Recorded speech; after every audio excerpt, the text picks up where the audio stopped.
Si tu es en première spé maths ou en terminale spé maths mais que tu ne sais pas résoudre les équations et une équation sur les fonctions trigonométriques, reste ici, on va t'apprendre à le faire. Donc une équation et une inéquation qui concerne les fonctions trigonométriques, c'est quand on nous donne ce genre d'équation.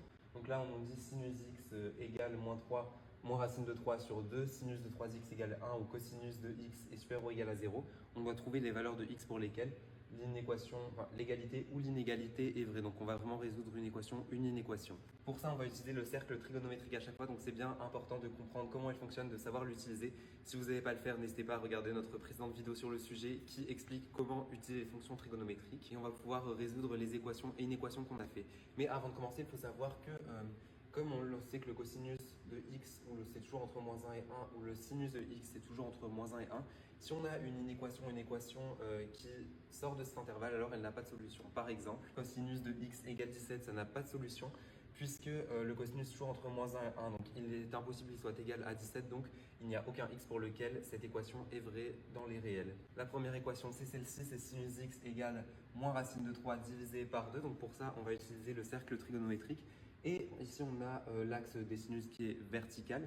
Et on va voir où est-ce que le sinus est égal à moins 3 racine de 2. Donc c'est ici à peu près, alors c'est pas exactement puisque ça reste schématique le cercle trigonométrique, mais c'est ici qu'on trouve la valeur. Et donc là, on va regarder pour quelle valeur en radian cette équation est vraie sur le cercle trigonométrique. Donc là, on peut voir ici que ça correspond à ce point-là et ce point-là. Et en sachant ici le cercle trigonométrique, on sait que ça correspond à 5 pi sur 3. Et à 4 pi sur 3. Donc c'est 4 pi tiers ou 5 pi tiers.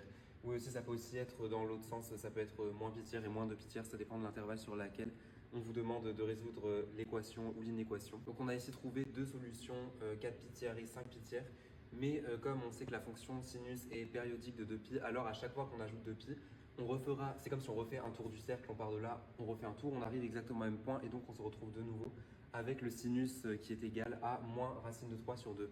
Donc on peut ajouter 2 pi à chaque fois que l'on veut, donc plus 2 pi k ou 2 k pi, c'est comme vous souhaitez dans l'ordre que vous voulez. C'est pareil pour 5 pi tiers, à chaque fois qu'on ajoute 2 pi, on se retrouve au point de départ et k ça correspond à un entier relatif puisqu'on peut faire autant de tours qu'on veut dans le sens, donc ça peut être des tours dans le sens horaire ou dans le sens anti-horaire. On écrit k appartenant à z pour dire que k est un nombre entier. Et donc voilà, on a résolu cette première équation. Donc on va résoudre cette inéquation pour continuer. Donc cette fois-ci, comme c'est une équation, c'est cos de x est supérieur ou égal à 0. Donc pareil, on va utiliser le cercle trigonométrique. Là, sur le cercle trigonométrique, on voit l'axe des cosinus qui est couché, donc qui est horizontal. Et on va s'intéresser au cosinus et voir quelles valeurs sont supérieures ou égales à 0. Donc sur toute la deuxième moitié de l'axe, c'est supérieur ou égal à 0. Donc on repasse cette partie-là en rouge. Et on voit en fait qu'on arrive à cette partie-là du cosinus dès qu'on est sur cette partie du cercle. Donc pareil, on va repasser cette partie du cercle en rouge. Et donc on voit que sur tout cet intervalle, donc 3 pi sur 2, mais c'est aussi moins pi sur 2 ici, donc moins pi sur 2 jusqu'à pi sur 2, le cosinus de x est supérieur ou égal à 0, donc on peut l'écrire ici. Donc là on se retrouve avec cet intervalle, donc on va mettre un intervalle fermé puisque lorsque cosinus de x est égal à 0, comme c'est supérieur ou égal, ça fonctionne quand même pour l'inéquation. Et on va rajouter à chaque fois 2 k pi puisque la fonction est toujours périodique, c'est la fonction cosinus. Lorsque l'on rajoute 2 pi, ça reste la même chose, ça fonctionne. Donc on rajoute plus 2 k pi à chaque fois donc sur les deux bornes de l'intervalle.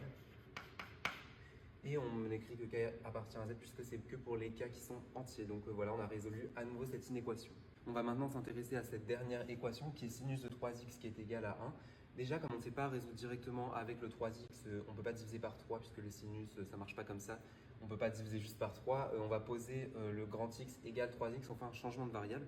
On va d'abord résoudre l'inéquation avec juste x, ensuite on verra comment on trouve pour que ce soit 3x et pas juste x.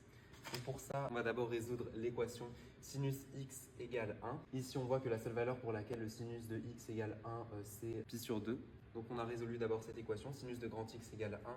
Ça équivaut au fait que x est égal à pi sur 2 plus 2 k pi. On n'oublie toujours pas le 2 k pi puisque c'est une fonction périodique. Et maintenant, on va chercher à résoudre combien font un petit x puisqu'on a trouvé comment faisait un grand x. Pour ça, il suffit de diviser ça par 3. Donc là, vu on sait combien font petit x par rapport à grand x, et qu'on a la valeur de grand X, il suffit de dire que X est égal à grand X divisé par 3. Et donc grand X divisé par 3, ça donne ça, pi sur 6, puisque pi sur 2 divisé par 3, ça donne 6, pi sur 6. Et 2k pi divisé par 3, ça donne 2 tiers de k pi, avec toujours le k qui appartient à z, évidemment, c'est important. Et donc voilà, on a résolu cette équation grâce au changement de variable.